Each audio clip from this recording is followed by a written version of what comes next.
It's Brian Preston, the Money Guy.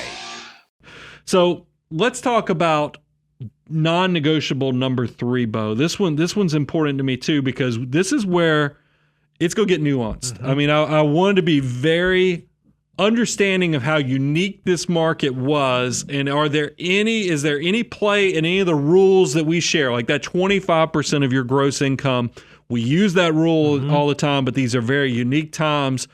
How do we tell people that they can break rules, or how do they know where their levels are? And that's what we came up with.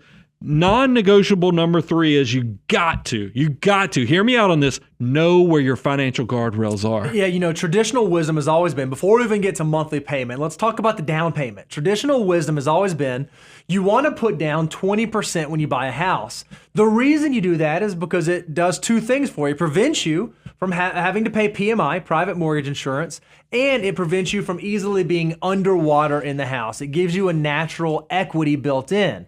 The problem is, with how rapidly prices have appreciated, it's difficult to come up with 20% in this housing market. So a lot of first-time home buyers are saying, yeah, I want to save 20, but if I keep saving, I will never actually catch this housing market. So we give you a little bit of a reprieve. And a lot of other financial minds and thought leaders out there are saying the same thing. If you are a first-time home buyer, it's okay if you can't come up with the 20%. It's okay if you can only do 3% or 5% down if you're buying your first home. But what you need to do is make sure that you follow all the other guardrails we're going to talk about so you don't get yourself into a pickle. Now, if you're someone who's buying that second home, or maybe you're upgrading or you're changing homes, we do think that 20% should be a non-negotiable. The leeway on the down payment is really only for your first-time home purchasers. Now, I know this content's going to sit out here for 2, 3, 4, 5, 10, even 10 years. Sure. And I want to make sure people are very aware of something, because a lot of this content we've shared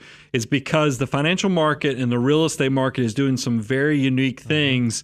And I don't want you to hear us say this 3 to 5% down payment on your first home and think, those guys change it just for this market. No. I think this is one of those dirty little secrets of the financial markets, is that I listen to pundits talk about the 20% down on your first home or any home. And I even internalize that back to my own life. When I bought my first house, I didn't put down 20%. And that led me to, in a self-confessional way, I ran around and asked every one of our financial advisors here. And I was like, hey, how many of you actually put down 20% on your first home? And we found out it was only like 2 out of our entire 25 employee firm here. Only 2 people had actually done the 20% down. Everybody else on their first home had put down less than that. A lot of them were at 5%. Yep, there was even 10. A few 3, and there were some at 10. But I want to be very transparent on that, is that this has always been a rule for us, because I do think it's hard that first time when you're prioritizing, when you think about the financial order of operations and how that works with housing down payments. We've always allowed on that very first home purchase a lot of latitude and a lot of flexibility, because we know it's hard to get on the home ownership and home equity train if you don't have that flexibility.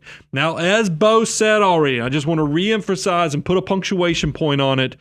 The second house, meaning that when you start to have a family, you need to upsize and go to a bigger home. We are counting on you to roll that equity, so you are at least at a minimum getting 20% down on the upgraded house that you move into. This is only on the first-time home purchase, and we're not even first-time home purchase like the IRS lets you do for every 2 years that you buy a new home. You're a first-time home purchase. This is legitimately your first house. You get grace. Every other house in the future is going to require that 20% best practice rule.